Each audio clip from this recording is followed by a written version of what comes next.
John Sullivan with 401k Specialist, and this is the 401k Specialist Podcast. This week, we're joined by Dr. Alicia Munnell, Director of the Center for Retirement Research at Boston College.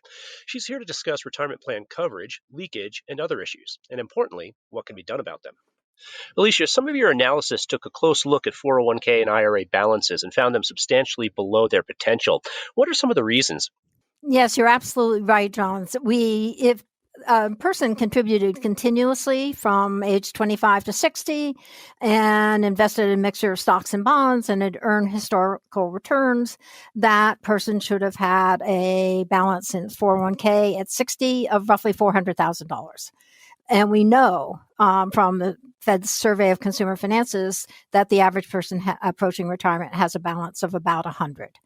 And so the question is, why are these balances so far below potential? And the main answer is a lack of continuous coverage, which means that people go from jobs where they participate, but they go to jobs where they do not participate in a 401k plan.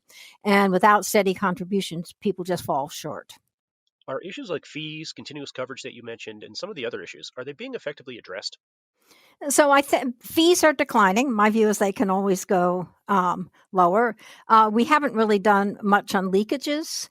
And in terms of coverage, which I think is a really big issue, the states have taken action. They have set up these auto IRA programs whereby if the employer does not provide a plan, then it must auto enroll its employees into an IRA. And like all auto enroll stuff, the employees can opt out. But the only plans up and running are California, Oregon, and Illinois.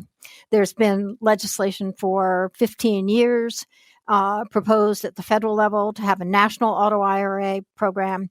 It has not been enacted. Maybe it can get enacted in the next 4 years. We have a lot of work on the coverage front.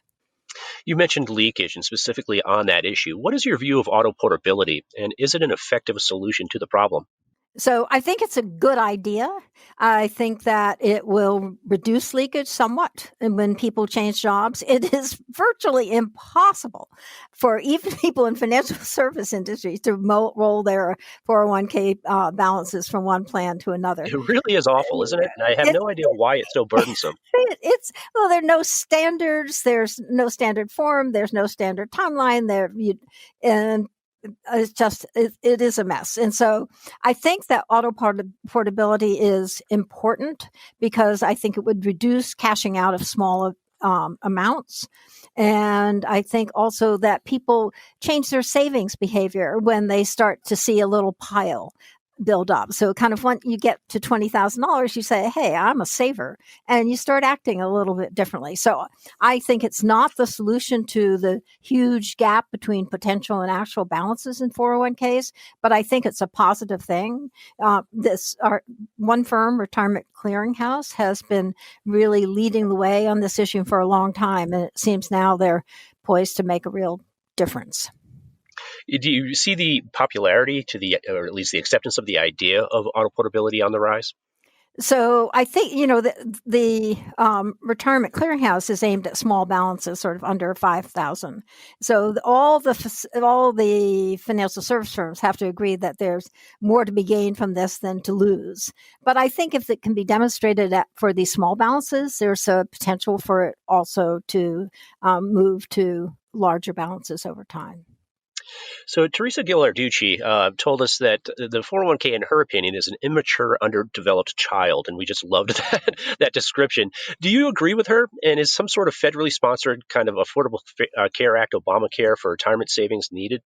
So I don't think the 401k plan is anybody's idea of what you would like for our employer-based retirement system. It was started as a supplement to DBs, and so it has all the flaws associated with that. But, it doesn't have universal coverage. It has a lot of decisions left to the individual, but it's what we have. I don't see us enacting a whole new retirement system.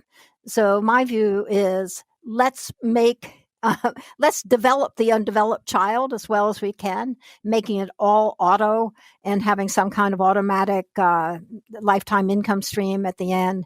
And then let's try to get something for the people who don't have coverage that can be maybe there may be things better than the auto IRA, but the auto IRA to me seems something that could really be enacted. And so it won't be nirvana, it won't be perfection, but it will be, we can make the system that we have better.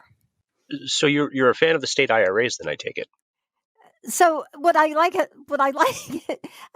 yes, I am. Okay. Because it's a step in the right direction. Is it the perfect solution? No, but it's what we can do within our legal constructs in terms of state initiatives. And so I think it's valiant that the states have taken this step forward and showing that this can work, and I think maybe enhance the chance of enactment at the national level. Understood. Andrew Bigg, somebody who I know you're very familiar with, thinks the retirement crisis is overblown, or at least the press hype and reporting of the crisis. They fail to include Social Security, pensions, other retirement income sources, and they misstate then the extent of the issue. Do you feel that we have, quote unquote, a crisis to the extent that it's reported? So, first of all, I view Andrew Biggs as a friend and a colleague and occasional collaborator. In fact, he co-authored the study on why 401k plans are falling short. Yep. I would think it would be a mistake if you don't take into account Social Security and all the things on your list. I think I do, and the center that I direct does. But in my view, it's pretty simple. Social Security replacement rates are falling under current law due to the rise in full retirement age and some other things. 401k balances for households approaching retirement are only $144,000 in 2009. Wow. People save almost nothing outside of retirement plans. And the nest egg that workers do have, which is their house, they don't tap. And so and we're also seeing a increased longevity and low interest rates.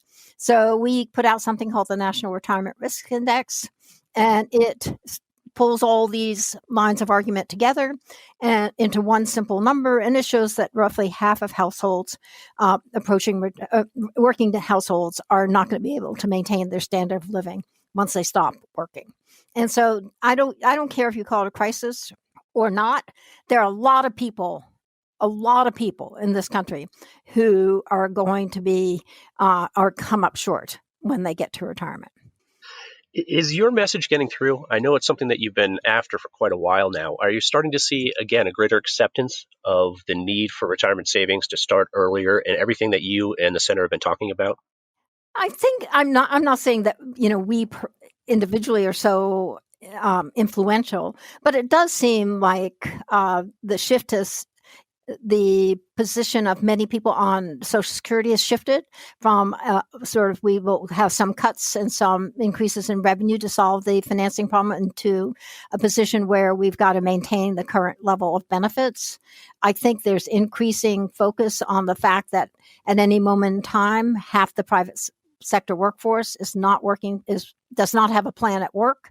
I think although it's developing slowly, that people realize that we have to do something to incorporate the house into financial planning. So I think that, yes, I think there's a recognition that retirement's really hard, and a lot of people are going to get there ill-prepared.